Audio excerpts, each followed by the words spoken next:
And that trip to Finland, I didn't really know what to expect. He's probably one of the most famous coaches globally, and is obviously very important to Finnish distance culture. Like, my immediate reaction to Karhu was that he's just this quiet, humble coach that connects with his athletes really well. I was able to ask him some questions about the personal relationship between a coach and an athlete, and he talked about how that was one of the more important things, and I really took that to heart, and I'm trying to incorporate that. It showed me he was born to coach, and I really appreciated just seeing someone doing what they love and finding pure joy out of that, and that's something I try to do here in Reading. In my coaching, I prefer to run with my athletes so they can get to know me better and I can get to know them. And we just build that mutual trust through sweating together and running together and just putting in miles.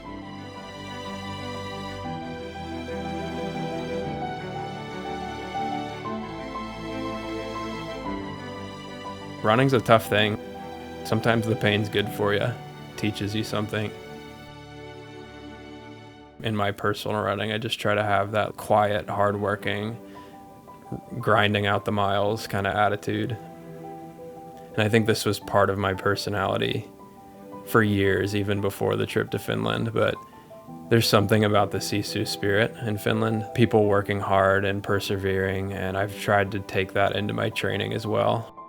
I'm not a professional athlete. I have to go to work. I can't just sit around and foam roll and take care of myself that way, but I try to work as hard as I possibly can.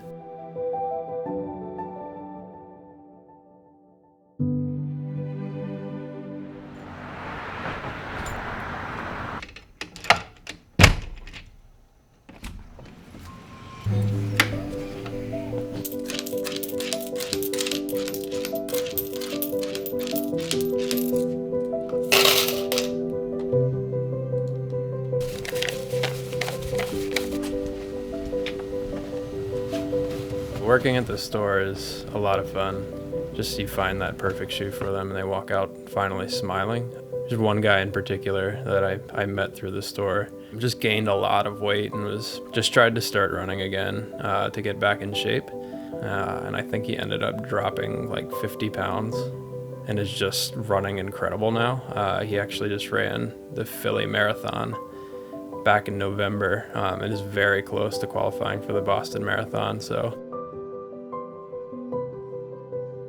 I love the sport of running. Sometimes it's super painful. Some days when I'm running 120-mile weeks, I wake up and feel like I was hit by a train.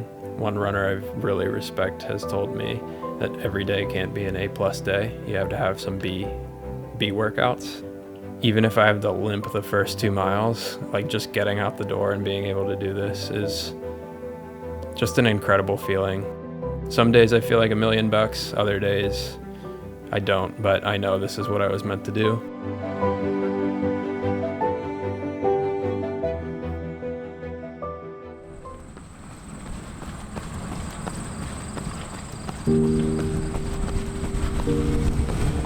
I have really big goals. I want to try to qualify for the Olympic trials. And if you asked me if that was my goal 2 years ago, I probably would have said no. But with the right coach, I'm definitely on track, and I think it's a real possibility. In the long term, even if I qualify for the trials and get the race with the best people in the country in 2020, that would be incredible. It'd be awesome to reflect on that, but I think what I'll remember more is the workouts, the days where I was out on the trail in the middle of the winter or in the heat of the summer and there was no one else there and I was just sweating my ass off and just putting in the work. I think in that moment, sometimes I question why I'm doing this.